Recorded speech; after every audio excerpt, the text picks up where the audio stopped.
دیکھیں یہ کسی سے یہ ڈھکی چھپی بات نہیں ہے کہ یہ حکومت جو اس وقت بیٹھی ہوئی ہے اس نے ایک اصولی فیصلہ کیا تھا اس وقت کی اپوزیشن نے پچھلے سال اپریل میں کہ جی ہم نے ریاست کو بچانا ہے یا سیاست کو بچانا ہے. یہ کوئی مشکل نہیں تھا اس کو اسیس کرنا کہ جی ہونا کیا ہے. جو تباہی ہو چکی تھی میں اس کو کہا کرتا تھا آرٹیکل لکھے کہ مین میڈ ڈیزاسٹر. تو عمران نیازی صاحب کی تو حکومت نے بیڑا گرک کر دیا تھا. یہ تو ورچولی شاید ایجنڈا انٹینشنل یا ان انٹینشنل یہی شاید لگتا تھا کہ پاکستان یہ ڈبو دے گا پاکستان کو. اس دہانے پہ تو تباہی کر کے پہنچ چکے تھے ہم. تو ایک فیصلہ کیا, میں تو اس وقت یہاں نہیں تھا, اور میں سمجھتا ہوں کہ وہ فیصلہ قابل ستائش ہے کہ جی اپنی سیاست کے اوپر ریاست کو ترجیح دی. ریاست ہے, ملک ہے, تو سیاست بھی ہوتی رہے گی. خدا نہ خواستہ جو نقصانات ہوں گے وہ پورے بھی ہو جائیں گے. اللہ نے اگر موقع دیا, کیونکہ کوئی کسی کی پرماننٹ کوئی میراث نہیں ہے کہ کس نے حکومت میں ہونا ہے یا کس نے اپوزیشن میں ہونا ہے, لیکن اللہ کے بھروسے پہ جو فیصلہ کیا میں سمجھتا ہوں بالکل صحیح فیصلہ تھا. اور پاکستان جس دہانے پہ پہنچا ہو تو ورنہ تو بہت آسان تھا. اور بہت لوگوں نے کہا کہ جی یہ آپ اپوزیشن نے بڑی بیوقوفی کی ہے, 2-4 مہینے اور ہوتے تو اس نے خود ہی اپنے تباہی میں گر جانا تھا, لیکن اس کے ساتھ پاکستان نے بھی گر جانا تھا. اور ابھی حیرانگی ہوتی ہے کہ جب خان صاحب آف اینڈ آن اس طرح کی باتیں کرتے ہیں تو مجھے سمجھ نہیں آتی کہ کیا صرف ان کی ٹانگ میں پرابلم ہے یا برین میں پرابلم بھی ہے. تو آپ ایسی باتیں کرتے ہیں اور اپنا ماضی تو دیکھیں, اپنا آپ دیکھیں. آپ کے سامنے ہے کہ انہوں نے ڈیفالٹ کی رٹ لگائی ہوئی ہے. ان کے منسٹرز نے انہوں نے باقاعدہ فون کیا اپنے پروونشل منسٹرز کو, دونوں صوبائی اسمبلیوں کے ختم ہونے سے پہلے فائنانس منسٹر کو, کہ جی آپ یہ کام نہ کریں, مطلب IMF کو آپ مسئلے کو حل نہ ہونے دیں. یہ بھی ڈھکی چھپی بات نہیں, آپ کے میڈیا نے سارا پبلک کیا. تو یہ ساری چیزیں جو ہے نا جی, اس کو یہ بڑی میں سمجھتا ہوں کہ سیلفش ہے ان کا جو ایٹیچیوڈ ہے کہ آپ اپنے ملک کا خیال کریں. آپ اپنے بجائے یہ کہ اپوزیشن دنیا میں جہاں نیشنل ایشوز آتی ہیں وہاں بالکل مل کے چلتی ہے اور اس کا یعنی پروٹیکٹ کرنے کے لیے ہر ممکن کوشش ہوتی ہے. لیکن ہمارا ایک عجیب ہی رویہ ہے کہ یہ انہوں نے تو یہاں تک کہہ دیا کہ جی اگر مجھے نکالنا تھا یا میں نے نہیں رہنا تو پھر پاکستان پہ ایٹم بم گرا دیتی ہوں. میں تو نہیں کہا, یہ انہوں نے کہا, میں نے تو نہیں فون کیے یا کروائے, ان کے اپنے فائنانس منسٹر نے پروونشل فائنانس منسٹر کو فون کیے. میں ہمارے پاس وہ سارے کا سارا جو ہے وہ ایک ریکارڈ موجود ہے جو کچھ انہوں نے جس طرح کا کیا. لیکن اب یہ کہنا کہ ہر وقت جی ڈیفالٹ ہو چکا ہے, ڈیفالٹ ہوگا, اللہ کے فضل سے نہ ڈیفالٹ ہوا ہے نہ ڈیفالٹ ہوگا. ہاں ہم پریکیریس پوزیشن میں تھے اور اس میں سے ہم گزر رہے ہیں. $2.8 بلین تک ہم اسٹیٹ بینک میں چلے گئے, لیکن جو نیشنل ریزرو تھے وہ پھر بھی 9 بلین کے قریب, 5.5 بلین کے قریب آپ کے جو ہیں وہ کمرشل بینکوں کے پاس تھے. اس کو بجائے یہ کہ ہم مل بیٹھ کر سوچے کہ ہم نے پاکستان کو کیسے اسٹیئر تھرو کرنا ہے, وہ ان کی صرف یہ ہے کہ جی میں نے کیسے کرٹیسائز کرنا ہے اور میں نے کیسی اپرچونٹی اور گھٹیا سیاست کر کے میں نے پاکستان کو نقصان پہنچانا ہے. یہ چیزیں ساری دنیا میں دیکھی جا رہی ہوتی ہیں اور یہ چیزیں نوٹ ہوتی ہیں, اور لوگ اس کو باقاعدہ صرف نوٹ نہیں کرتے بلکہ اس کا اثر بھی ہوتا ہے مارکیٹس پہ بھی ہوتا ہے, فائنینشیل پہ بھی, اسٹاک مارکیٹس پہ بھی, اور ہم دیکھ رہے ہیں اس کی جو آؤٹ کم ہے.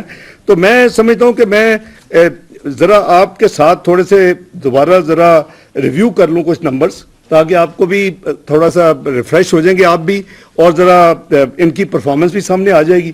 کہ جی سب سے پہلے یہ دیکھ لیتے کہ انہوں نے کیا ہے پاکستان کے لیے 45 مہینے میں. اور پھر میں نے تو نہیں کہا, جو ان کے لانے والے تھے انہوں نے کہا کہ اگر یہ رہ جاتے تو یہ پاکستان خطرے سے خالی نہیں تھا. میں الفاظ بھی وہ نہیں استعمال کر رہا, یہ انہوں نے یہاں تک کہہ دیا کہ پاکستان توبہ نوجوان ختم, یہ ٹوٹ جاتا. یہ میں تو نہیں کہہ رہا, یہ وہ کہہ رہے ہیں جنہوں نے ان کی ہینڈ ہولڈنگ کی, ان کو لائے, الیکشن کو ادھر ادھر کیا, پھر ان کو پروٹیکٹ کیا. آپ کو پابندی لگائی 100 دن نہیں بولنا, 6 مہینے نہیں بولنے, سال نہیں بولنا. میرا مطلب ہے کہ یہ ساری حقائق آپ کے سامنے ہیں, اور آج وہ بھی کہہ رہے ہیں کہ جی یہ اگر رہ جاتے تو یہ ہوتا. تو میں سمجھتا ہوں کہ کچھ چیزیں جو ہے ان کو چاہیے کہ دیکھنا کہ جی انٹرنیشنل حالات کیا ہیں. تو کیا پاکستان میں صرف مہنگائی ہو رہی ہے, کہیں اور بھی ہو رہی ہے, اور اس کے علاوہ جو ہمارے جو فلڈز کی سچویشن ہوئی ہے اس کی وجہ سے ہم ویٹ بھی امپورٹ کر رہے ہیں, ہم فرٹیلائزر بھی امپورٹ کر رہے ہیں, ہم دالیں بھی امپورٹ, ہم کئی چیزیں امپورٹ, ہم نے فیو بلینز آف ڈالرز ہم نے اس کے اوپر خرچ کر دیے ہیں پچھلے چند مہینوں میں, یعنی فلڈ کے بعد. تو وہ بھی ایک ظاہر ہے کہ ملک کو ضرورت ہے, اور فلڈز کے جو لاسز ہیں وہ یہ تو نہیں ہو سکتا کہ جی اب چیزیں نہ منگوائی جائے. تو جو مس مینجمنٹ اور جو بیڈ گورننس تھی, وہ میں سمجھتا ہوں کہ وہ وجہ بنی ہے پاکستان کی اس پوائنٹ کے اوپر آنے پہ. وہ میں ذرا بعد میں آپ کو تھوڑا سا مزید آپ سے اپنے مائنڈ شیئر کروں گا, لیکن پہلے میں ان کے چند جو ان کے ہیں نا جی کی فگرز, وہ میرے خیال ہم ذرا ریفریش کر لیتے ہیں کہ جی کدھر تھے اور کدھر پاکستان کو لا کے کھڑا کر دیا. آپ کو یاد ہوگا کہ جو فسکل ڈیفیسٹ تھا وہ انہوں نے 7.9% پہ چھوڑا, اور جو کرنٹ اکاؤنٹ ڈیفیسٹ تھا وہ 4.6% آف GDP پہ چھوڑا, جو کہ قریباً $17.5 بلین تھا.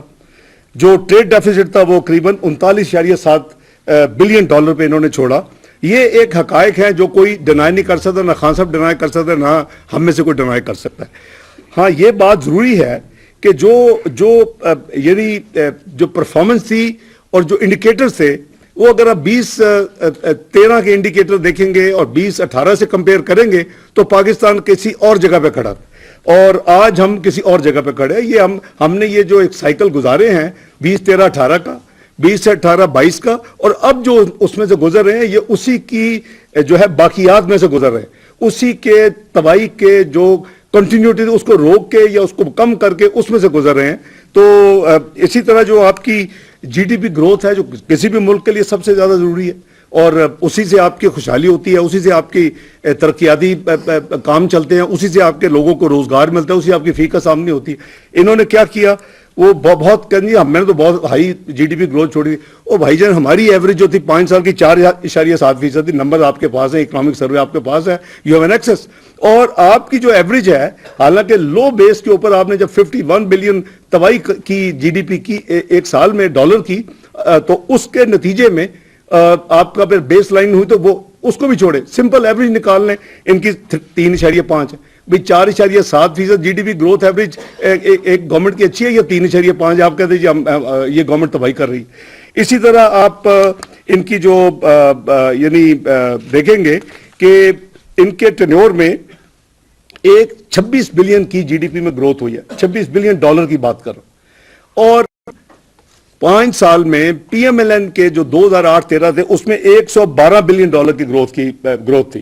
یہ آپ کے سامنے ہے, اگر کوئی اس کو ڈینائی کر سکتا ہے تو مجھے ثابت کر دے کہ جی نہیں آپ کی 112 نہیں ہے اور ان کی 26 نہیں ہے. اسی طرح پر کیپٹا انکم ہے, دیکھیں نا فی کا سامنے لوگوں نے تو اسی کو دیکھنا ہے. تو ہم نے جو $1399 سے پکڑا اور $1768 پہ لے کے گئے 5 سال میں, $1389 پر کیپٹا سے 1768 تو اس کا مطلب 27% ہم نے اضافہ کیا, اور اماؤنٹ جو ہے وہ آلموسٹ ہم نے $379 پر کیپٹا انکم میں ہم نے اضافہ کیا, وچ از 27%. اب ان کی دیکھ لیں آپ, یعنی 42 مہینے میں انہوں نے صرف $30 کا اضافہ کیا. اس میں 68 تھا ہمارا, اس کو 1798 پر کیپٹا پہ آمدنی چھوڑ کے گئے. کیا یہ کوئی سیلیبریٹ کرنے کا مقام ہے اور ہمیں کوئی مورد الزام ٹھہرانے کا الزام ہے؟ الحمدللہ ہم نے پرفارم کیا, ہم نے پاکستان کو یہ نمبر دیے.